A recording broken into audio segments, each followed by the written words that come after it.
I am a serious superfan of our next speaker. Alex Didlaris is an acclaimed screenwriter and playwright who won the 2015 Academy Award for Best Original Screenplay. Thank you, Chris. As a child out of family circumstance, I was raised by my Armenian grandmother, Vartui, Grandma Rose. She raised me on Armenian food, on Armenian music, on Armenian love. And I have never known another love that compares to it.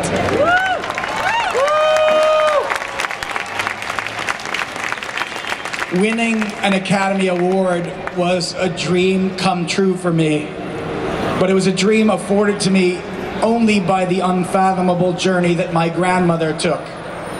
When she died in 1989, I felt separated from my Armenian roots. And yet, 26 years later, I am here in the middle of this magnificent gathering, and I am home.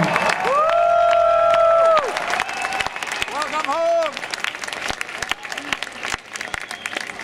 Before my first daughter, Amalia Rose, was born, I wrote a play called Red Dog Howls that revolved around the genocide.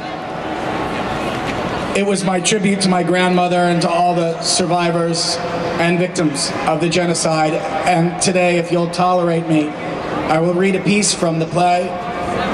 In the scene, Michael Kyriakos, who thinks he's Greek, discovers a grandmother he thought was long dead. And in doing so, he discovers that he's Armenian.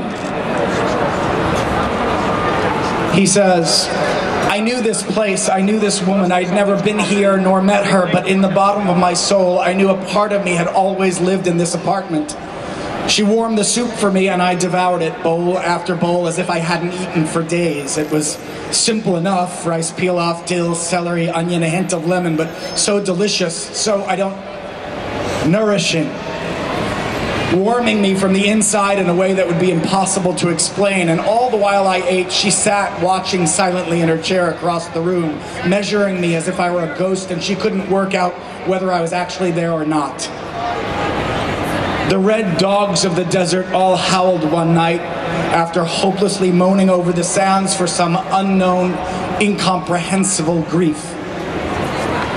For the next 6 months, I went almost every day and visited with Rose. The routine was always the same. I would bring some bread or wine or flowers. She would have lunch already prepared, chicken with rice pilaf, lamajun, which was like a flat, round tortilla with minced lamb and peppers and tomato. There were two different dishes she called dolma. One I was familiar with, grape leaves stuffed with rice, but there was another kind of dolma, which was basically cabbage stuffed with beef and baked, and I never understood why they had the same name, and I never bothered to ask because they were so delicious.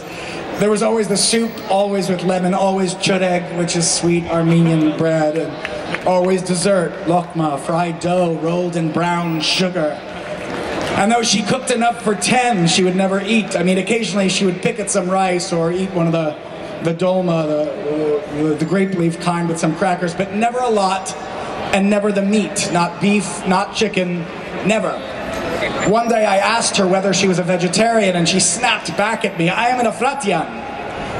The joke, of course, being that basically all names in Armenian end in I-A-N and Y-A-N. Now, I can't be sure, but by her reaction, I still think she may have known a family in the old country named Vegetarian and not liked them very much.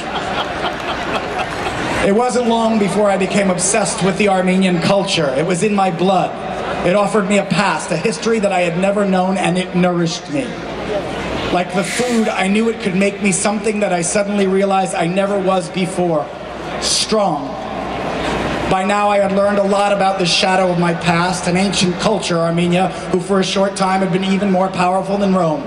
Mount Ararat, purported to be the resting place of Noah's Ark, was the center of its geographical and cultural soul, the first nation to accept Christianity as its national religion. Armenians, for the most part, were educated and hardworking. They were doctors and lawyers, poets and musicians, traders, farmers and writers. They were my ancestors, and the more I learned about them, the more I felt, how can I, whole. It was one morning in October 1986 that I opened my first book addressing the Armenian genocide. The Ottoman Turks and the waning days of the empire were attempting to systematically exterminate the entire Armenian race, and in 1915 they had all but succeeded. They had starved, beaten, tortured, and killed as many as 1.5 million souls. And while I was horrified at the personal stories and witness accounts I was reading, I was also mesmerized. Page after page of the most gruesome images you could imagine. Grainy black and white photos of people who, if they weren't walking skeletons, would look very much like me. An orphan swan is suffering in my soul, and there over newly buried bodies it rains blood. It pours from mine eyes. And the red dogs of the desert all howled one night after hopelessly moaning over the sands for some unknown, incomprehensible grief. I will never forget my grandmother Rose.